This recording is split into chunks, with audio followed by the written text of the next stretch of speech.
ഉണ്ടാവും. ശ്രീ ശ്രീജിത് പണിക്കർ, താങ്കൾ V D Satheesan സർക്കാരിൻ്റെ ആദ്യ മന്ത്രിസഭാ തീരുമാനങ്ങളെ എങ്ങനെയാണ് കാണുന്നത്? ഇവിടെ വിമർശനാത്മകമായി പറഞ്ഞത് ശ്രീ എം കെ ഹരിദാസ് ആണ്. ഇവിടെ നേരത്തെ സംസാരിച്ച ആനന്ദ് കൊച്ചുകുടിയും സിബി സത്യനുമൊക്കെ അനുകൂലിക്കുകയായിരുന്നു. ഷാക്കിർ പിന്നെ അനുകൂലിക്കുകയേ ഉള്ളൂ. ശരി. ശ്രീ മഞ്ജുഷ്, ഈ പദ്ധതിയുടെ വയബിലിറ്റി അത് ഫൈനാൻഷ്യലി എത്രത്തോളം ഫീസിബിൾ ആണ്, അതിനെ താങ്ങാനായിട്ട് നമ്മുടെ സ്റ്റേറ്റ് എക്സ്ചക്കറിന് എത്രത്തോളം കപ്പാസിറ്റി ഉണ്ട്, പിന്നെ സ്ത്രീകൾക്ക് എല്ലാ കാറ്റഗറിയിലും അവരുടെ സാമ്പത്തികാവസ്ഥ പരിഗണിക്കാതെ ഇത്തരത്തിലുള്ള വെൽഫെയർ സ്കീമുകളൊക്കെ തന്നെ നൽകുക എന്നൊക്കെ പറഞ്ഞു കഴിഞ്ഞാൽ അതുമായി ബന്ധപ്പെട്ട് എൻ്റെ അഭിപ്രായം ഇപ്പോൾ ശ്രീ എം കെ ഹരിദാസ് പറഞ്ഞതിനൊപ്പമാണ്.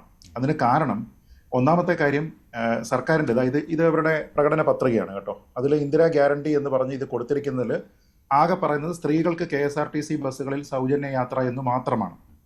അതിലെന്തെങ്കിലും തരത്തിലുള്ള റൈഡർ കണ്ടീഷൻസോ അത് ഇന്ന സർവീസ് ടൈപ്പ് ബസ്സുകളിലാണ് എന്നതിനെക്കുറിച്ചോ ഇത്ര ദൂരത്തേക്കാണ് എന്നതിനെക്കുറിച്ചോ ഒന്നും പറയുന്നില്ല. എന്ന് വെച്ചാൽ തിരുവനന്തപുരത്ത് നിന്ന് ബാംഗ്ലൂരിലേക്ക് പോകുന്ന KSRTCയുടെ ഒരു ബസ് ഉണ്ടെങ്കിൽ അതിൽ മുഴുവൻ സീറ്റുകളും സ്ത്രീകൾ ഓക്യുപ്പൈ ചെയ്ത് കഴിഞ്ഞാൽ ആ ബസ് സൗജന്യമായിട്ട് അവിടേക്ക് പോയിട്ട് തിരിച്ചു വരണം എന്നത് തന്നെയാണ് ഈ ഒരു ഗ്യാരണ്ടിയുടെ അർത്ഥം.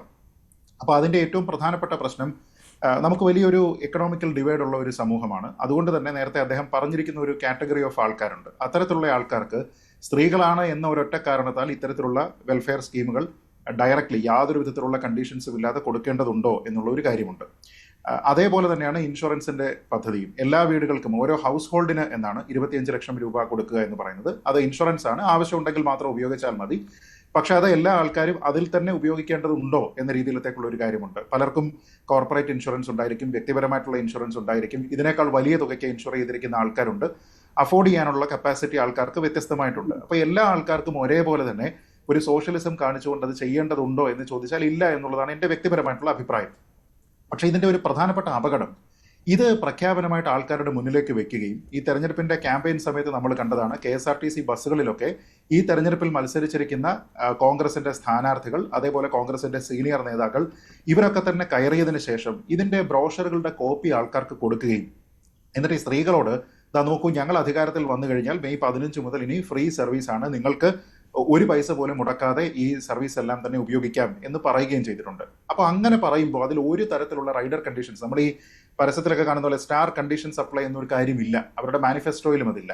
അപ്പോൾ ഇനി അത് വെക്കുകയാണെങ്കിൽ നേരത്തെ ഇവിടെ സൂചിപ്പിച്ചതുപോലെ അത് ലിമിറ്റഡ് സ്റ്റോപ്പ് ബസ്സുകളിലാണ്, ഓർഡിനറി ബസ്സുകളിലാണ്, സിറ്റി സർവീസിലാണ് എന്ന രീതിയിലത്തേക്ക് പറയുകയോ, ദീർഘദൂര ബസ്സുകൾക്ക് അതില്ല എന്ന് പറയുകയോ, ഏതെങ്കിലും ഒരു കാറ്റഗറി ഓഫ് വെഹിക്കിൾസിന് അതില്ല എന്ന് പറയുകയോ ചെയ്തു കഴിഞ്ഞാൽ അത് ഒരു വഞ്ചന എന്ന രീതിയിലത്തേക്ക് പ്രതിപക്ഷത്തിന് പറയാനുള്ള ഏറ്റവും പ്രധാനപ്പെട്ട ഒരു വടിയാണ്. ഒരു കാര്യം ആലോചിച്ച് നോക്കുക, സത്യത്തിൽ ഈ സ്കീമുകളൊന്നും പ്രഖ്യാപിച്ചില്ല എങ്കിൽ പോലും ഇത്തവണ UDF അധികാരത്തിൽ വരാനുള്ള എല്ലാ പോസിബിലിറ്റിയും ഉണ്ടായിരുന്നു. അപ്പോൾ ഇത് അവരെ അടിക്കുന്നതിന് വേണ്ടി ഒരു വടി വെട്ടി അങ്ങോട്ട് പ്രതിപക്ഷത്തിന്റെ കയ്യിൽ കൊടുക്കുന്നതിന് തുല്യമായിട്ടുള്ള ഒരു കാര്യമാണ്. മറ്റുള്ള കാര്യങ്ങളെയൊക്കെ തന്നെ നമുക്ക് സ്വാഗതം ചെയ്യാം. ഇപ്പോൾ ആശാ വർക്കർമാരുമായി ബന്ധപ്പെട്ട് പറഞ്ഞിരിക്കുന്ന പല പ്രഖ്യാപനങ്ങളുണ്ട്. അവരുടെ മാനിഫെസ്റ്റോയിൽ പറഞ്ഞിരിക്കുന്ന അതും മിനിമം 700 രൂപ ദിവസ വേതനം എന്നാണ്. ഇപ്പോൾ ആ നിലയിലേക്ക് എത്തിയിട്ടുണ്ടോ എന്ന് ചോദിച്ചാൽ എത്തിയിട്ടില്ല. അപ്പോൾ അതിൽ ആശാ വർക്കർമാർ ഹാപ്പിയാണ് എന്നുള്ളതാണ് ഞാൻ കണ്ടത്. അത് എന്നെ ഒരല്പം ഒന്ന് ഞെട്ടിച്ചു എന്ന് പറയാതിരിക്കാൻ കഴിയില്ല. കാരണം 21,000 രൂപ പ്രതിമാസ ശമ്പളം എന്ന രീതിയിലത്തേക്ക് ഓണറേറിയം ഫിക്സ് ചെയ്യേണ്ടതുണ്ട്, പ്രതിദിന വേജസ് അങ്ങനെ ഫിക്സ് ചെയ്യേണ്ടതുണ്ട് എന്ന് പറഞ്ഞുകൊണ്ടാണ് അവർ സമരം ചെയ്തിരുന്നത്. അത് ഉടനടി നടപ്പാക്കണം എന്നുള്ളതായിരുന്നു അവരുടെ ആവശ്യം. അപ്പോൾ ഇന്നിപ്പോൾ അവരുടെ പ്രധാനപ്പെട്ട അന്ന് ചർച്ചകളിലൊക്കെ പങ്കെടുത്ത സമരമുഖത്തുണ്ടായിരുന്ന ആൾക്കാരൊക്കെ പ്രതികരിച്ചത് ഈ സർക്കാരിന്റെ ടേമിൽ ആ ഒരു അവർക്ക് കൊടുത്തിരിക്കുന്ന വാഗ്ദാനം പൂർത്തീകരിക്കുമെന്ന് പ്രതീക്ഷിക്കുന്നു എന്നാണ്. അപ്പൊ 5 വർഷം അവർ പറയുന്നത് 21,000 ഇപ്പോഴും ആവശ്യം പ്രതിമാസ വേതനം എന്ന് പറയുന്നത്. ഇതിപ്പോൾ 3,000 രൂപ ഒറ്റയടിക്ക് കൂട്ടുന്നു എന്ന് പറയുമ്പോൾ ഒരു സർക്കാരിന് ചെയ്യാവുന്ന പരമാവധി കാര്യമാണ് ഈ തുടക്ക സമയത്ത്. അപ്പോൾ അതവർ വിശ്വസിക്കുകയാണ്. എന്നിട്ട് അടുത്ത ഘട്ടം ഘട്ടമായി കൂട്ടുമെന്നുണ്ടല്ലോ, അതവർ പൂർണ്ണമായിട്ട് വിശ്വസിക്കുന്നു എന്നാണ്. 3,000 രൂപ ഒറ്റയടി കൂട്ടിയ ഒരു ഘട്ടം ഉണ്ടായിട്ടില്ല, അതാണ് അവർ പറയുന്നത്. നേരത്തെ 1,000 രൂപ വീതം കൂട്ടിയ ഞാൻ പറയുന്ന പോയിന്റ്, ഇത് ഏത് സമയത്തേക്കാണ് എന്നതുമായി ബന്ധപ്പെട്ട് സത്യത്തിൽ അവർക്കൊരു ഉറപ്പ് കൊടുക്കേണ്ടതാണ്. കാരണം അന്ന് പ്രതിപക്ഷ നേതാവായിരുന്ന ശ്രീ വി ഡി സതീശൻ അവരുടെ സമരപന്തലിൽ പോയി അവർക്ക് പിന്തുണ കൊടുത്തുകൊണ്ട് അന്ന് അദ്ദേഹം പറഞ്ഞിരുന്നത്, നിങ്ങളുടെ ഈ ആവശ്യം എന്താണോ അത് ക്യാബിനറ്റ് കൂടുന്ന സമയത്ത് ആദ്യത്തെ ദിവസം, അതായത് UDF ഗവൺമെന്റ് ഉണ്ടാക്കിയ ആദ്യത്തെ ക്യാബിനറ്റിൽ തന്നെ തീരുമാനമാകും എന്നാണ്. ഇപ്പൊ നമ്മൾ നോക്കിക്കഴിഞ്ഞാൽ നിലവിൽ അവർക്ക് കിട്ടുന്ന ഈ വർദ്ധിപ്പിച്ചതിന് ശേഷവും പ്രതിദിനം അവർക്ക് കിട്ടുന്നത് 400 രൂപയാണ്. 700 എന്നുള്ളതാണ് മിനിമം എന്നതാണ് പ്രഖ്യാപനം. അപ്പോൾ ഏതൊരു സമയത്തേക്ക് നമുക്കതിനെ പൂർത്തീകരിക്കാൻ കഴിയും. ഇപ്പം ഞാൻ പറയുന്നില്ല ഇന്നത്തെ ദിവസം തന്നെ ഈ 700 കൊടുക്കണം എന്നല്ല, മറിച്ച് അത് എപ്പോഴത്തേക്ക് സമയബന്ധിതമായിട്ട് കൊടുക്കാൻ കഴിയും എന്നുള്ളതൊരു പ്രധാനപ്പെട്ട കാര്യമാണ്. ഞാൻ പറയുന്നതിന് കാരണം, ഇനി അഥവാ അത് ഘട്ടം ഘട്ടമായിട്ട് ഇപ്പോൾ അടുത്ത വർഷം വേറെ ഒരു 100 രൂപ കൂട്ടി, അതിനടുത്ത വർഷം 100 രൂപ കൂട്ടി, അങ്ങനെ 5 വർഷം പൂർത്തിയാകുന്ന സമയത്തേക്ക് 700 രൂപ അല്ലെങ്കിൽ മൊത്തത്തിൽ 21,000 രൂപ എന്ന രീതിയിലേക്ക് കൊണ്ടുവരാനല്ല അവർ സമരം ചെയ്തത് എന്ന് നമുക്കറിയാം.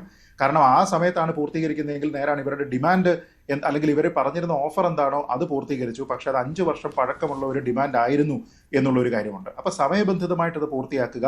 ഏത് സമയത്തേക്ക്, ഇപ്പോൾ 2 വർഷം അല്ലെങ്കിൽ 2.5 വർഷം കൊണ്ടത് ഞങ്ങൾ തരാം എന്ന രീതിയിലത്തേക്കുള്ള ഒരു ഗ്യാരണ്ടി ആണ് എങ്കിൽ അത് കൃത്യമായിട്ട് പറയാനും കൂടി സർക്കാരിന് സാധിക്കണം. കാരണം ഇതൊരു ഇനിഷ്യലായിട്ട് നിങ്ങളുടെ കാര്യങ്ങൾ ഞങ്ങൾ കേൾക്കുന്നു, തുടക്കത്തിൽ ഞങ്ങൾ ഇതൊരു ഇയർലി ബെനിഫിറ്റ് എന്ന രീതിയിലത്തേക്ക് തരികയാണ്, ആദ്യത്തെ ആശ്വാസമാണ് എന്ന് പറയുമ്പോൾ അത് എത്ര കാലത്തേക്കാണ്, അത് എപ്പോഴത്തേക്ക് റേസ് ചെയ്യും എന്നതുമായി ബന്ധപ്പെട്ട് ആശമാർ അതിൽ തൃപ്തരാണ്. അവർ പറയുന്നത് ഞങ്ങൾ കുറച്ചുകൂടി കാത്തിരിക്കാൻ തയ്യാറാണെന്നാണ്. കാരണം പുതിയ സർക്കാരാണല്ലോ, സാമ്പത്തിക പ്രതിസന്ധി അവർക്കറിയാം. അതുകൊണ്ട് പുതിയ സർക്കാരായതുകൊണ്ട് കുറച്ചുകൂടി കാത്തിരിക്കാം എന്നാണ് എനിക്ക് തോന്നുന്നത്. ഇനിയും കൂട്ടിയില്ലെങ്കിൽ അവർ വീണ്ടും സമരരംഗത്തേക്ക് വരേണ്ടി വരുമെന്നാണ്. അത് സർക്കാർ തീർച്ചയായിട്ടും അങ്ങനെ ഉണ്ടാകും. കാരണം അവർ തന്നെ പറഞ്ഞിരുന്നത് ഈ സർക്കാർ അവരുടെ വാഗ്ദാനം പാലിച്ചില്ല എങ്കിൽ അത് ചെയ്യില്ല. മാത്രമല്ല ഒരു കാര്യം കൂടിയുണ്ട്, വിരമിക്കൽ ആനുകൂല്യം കൂടിയുണ്ട്. 5 ലക്ഷം രൂപയുടെ വിരമിക്കൽ ആനുകൂല്യം കൂടിയുണ്ട്. അതിൽ തീരുമാനമായിട്ടില്ല. അത് 1 മാസത്തിനകത്ത് തീരുമാനം അതിനെക്കുറിച്ച് പറയും എന്ന് പറയുന്നുണ്ട്. ഇന്ന് ശ്രീ വി ഡി സതീശൻ അത് പറഞ്ഞു. 1 മാസത്തിനകം അവരുടെ ഈ സേവറൻസ് ബെനിഫിറ്റ് എന്താണ് എന്നതിനെക്കുറിച്ച് പറയും എന്നതിനെക്കുറിച്ച് പറഞ്ഞു. ഞാൻ പറയുന്നത് ഇതിലൊരു പ്രധാനപ്പെട്ട ഒരു കാര്യമുണ്ട്. അത് ഇന്ന് മുഖ്യമന്ത്രിയുടെ ശരീരഭാഷയിലാണെങ്കിലും അദ്ദേഹം സംസാരിക്കുന്ന ഭാഷയിലാണെങ്കിലും വ്യക്തമാകുന്നത് വളരെ അനുഭാവപൂർവമായിട്ടുള്ള ഒരു തീരുമാനമാണ് എടുത്തിരിക്കുന്നത്. അവരുടെ സമരത്തിനോട് ആശയപരമായിട്ട് ചേർന്ന് നിൽക്കുകയാണ്, ഐക്യദാർഢ്യമുണ്ട്, നിങ്ങളെ ഞങ്ങൾ കാണുന്നുണ്ട്, നിങ്ങളുടെ വിഷയം ഞങ്ങൾ പരിഗണിക്കുന്നുണ്ട്, നമ്മുടെ ഈ എക്കണോമിക് സിറ്റുവേഷനൊക്കെ നോക്കിയതിന് ശേഷം അത് നമുക്ക് വേണ്ടത് ചെയ്യാം എന്ന രീതിയിലത്തേക്കുള്ള ഒരു അഷുറൻസ് ഉണ്ട്. അത് മനുഷ്യത്വപരമായിട്ടുള്ള ഒരു ഭാഷയാണ്. നേരത്തെ ഉണ്ടായിരുന്ന സർക്കാരിന് ധിക്കാരപരമായിട്ടുള്ള ഒരു ഭാഷ ഉണ്ടായിരുന്നു എന്നുള്ളതാണ് പ്രധാനം. അതായത് നിങ്ങളുടെ സമരം അനാവശ്യമാണ്, നിങ്ങൾക്ക് വേണ്ടതിൽ കൂടുതൽ ബെനിഫിറ്റ് കിട്ടുന്നുണ്ട്, ഇതെല്ലാം ഞങ്ങളാണ് തരുന്നത് എന്ന് പറഞ്ഞുകൊണ്ട് ഒരു സെൻസ് ഓഫ് എൻടൈറ്റിൽമെന്റ് കാണിച്ചുകൊണ്ട് നിങ്ങളെല്ലാം ഞങ്ങളുടെ അടിമകളാണ് എന്ന മട്ടിലേക്കുള്ള ഒരു ശരീരഭാഷയും സംസാര ഭാഷയും അന്നുണ്ടായിരുന്നു. നമുക്കറിയാമല്ലോ, ഇവര് ദേശാഭിമാനിയുടെ പ്രസിദ്ധീകരണങ്ങൾ അല്ലെങ്കിൽ ഇടതുപക്ഷത്തിന്റെ പ്രസിദ്ധീകരണങ്ങളിലൊക്കെ തന്നെ CITUവിന്റെ നേതൃത്വത്തിലുള്ള പല ആൾക്കാരും ഈ ആശാ സമരത്തിനെ അധിക്ഷേപിച്ചുകൊണ്ട് അവർ ലേഖനങ്ങൾ എഴുതിയതൊക്കെ നമ്മൾ കണ്ടതാണ്. അപ്പോൾ ഇന്ന് ശ്രീ വി ഡി സതീശൻ പറയുന്ന ഭാഷയിൽ അന്ന് മുഖ്യമന്ത്രിയോ മറ്റേതെങ്കിലും മന്ത്രിമാരോ ആശാപ്രവർത്തകരോട് സംസാരിക്കാൻ തയ്യാറാകുമായിരുന്നുവെങ്കിൽ ഇത്ര വലിയ ഡാമേജ് അവർക്ക് അന്ന് ആ വിഷയത്തിൽ ഉണ്ടാകുമായിരുന്നില്ല. ഇതിപ്പോൾ നോക്കൂ, അവരാ പറഞ്ഞിരിക്കുന്ന 700 രൂപ എന്ന് പറയുന്നതോ UDFന്റെ പ്രകടന പത്രികയിലുള്ള 700 രൂപയോ ഇന്നത്തെ ദിവസം ഫുൾഫിൽ ചെയ്തിട്ടില്ല. മൊത്തത്തിൽ വന്നിരിക്കുന്നത് 400 രൂപയാണ്. പക്ഷേ എങ്കിലും ആ വിഷയവും അതുമായി ബന്ധപ്പെട്ട് നടത്തിയിരിക്കുന്ന പ്രതികരണം എന്ന് പറയുന്നത് വളരെ കമ്പാഷനേറ്റ് ആയിട്ടുള്ള ഒരു കാര്യമാണ്. ആ ഒരു കാര്യത്തിലാണ് ഈ UDF ഗവൺമെന്റ് വിൻ ചെയ്തിരിക്കുന്നതെന്നാണ് ഞാൻ കരുതുന്നത്. ശരി, ശ്രീ ആനന്ദ് കൊച്ചുകൂടി വിമർശനാത്മകമായാണ് ശ്രീ ശ്രീജിത് പണിക്കർ സംസാരിച്ചത്. ഇത് ഈ മാനദണ്ഡം എന്താണെന്ന് ഇതുവരെ പറഞ്ഞിട്ടില്ല. ഇപ്പോൾ KSRTC ബസ്സുകളുടെ സൗജന്യ യാത്രയെക്കുറിച്ചാണെങ്കിലും അങ്ങനെ പറഞ്ഞിട്ടില്ല. പക്ഷേ ഏറ്റവും ഒടുവിൽ അദ്ദേഹം പറഞ്ഞതൊരു പോയിന്റാണ്. കാരണം ആ ശരീരഭാഷ, അതുപോലെ തന്നെ അതിലൊരു ആശ്വാസത്തിൻ്റെ ഒരു കാര്യം വന്നിട്ടുണ്ട്. ആരും ഞങ്ങളുടെ അടിമകളാണ് എന്ന രീതിയിൽ പറഞ്ഞിട്ടില്ല. അതല്ലേ ഏറ്റവും പ്രധാനപ്പെട്ട കാര്യമായി വന്നിട്ടുള്ളത് ശ്രീ ആനന്ദ് കൊച്ചുകൂടി. ഇപ്പോൾ സാമ്പത്തിക പ്രതിസന്ധിയുള്ള കാര്യത്തിൽ എല്ലാം കൂടി ഒന്നിച്ച് ചെയ്യാൻ പറ്റുമെന്നൊന്നും ആരും വിചാരിക്കുന്നില്ല. എല്ലാം ഘട്ടം ഘട്ടമായി നടപ്പാക്കാൻ പറ്റുകയുള്ളൂ. പക്ഷേ ഈ പറഞ്ഞ മാനിഫെസ്റ്റോ സമയത്ത്, തെരഞ്ഞെടുപ്പ് ഈ മാനിഫെസ്റ്റോ പ്രസിദ്ധീകരിച്ച സമയത്ത് തെരഞ്ഞെടുപ്പ് വാഗ്ദാനങ്ങളിൽ പെടുത്തി പറഞ്ഞിരുന്നത് ഒന്നിനും മാനദണ്ഡമില്ലാതെയാണ്. ഒറ്റ സെന്റൻസിൽ അങ്ങ് പറഞ്ഞു തീർക്കുകയായിരുന്നു. പക്ഷേ അത് വിശ്വസിച്ചാണ് ജനങ്ങൾ വോട്ട് ചെയ്തിട്ടുള്ളതെങ്കിൽ അതേ രീതിയിൽ നടപ്പാക്കേണ്ടി വരും. ചോദ്യങ്ങൾ ഇനിയും വരും, വിമർശനങ്ങൾ ഇനിയും ഉയരാം. കൂടുതൽ വാർത്തകൾക്ക് News 18 Keralam YouTube channel subscribe ചെയ്യുക.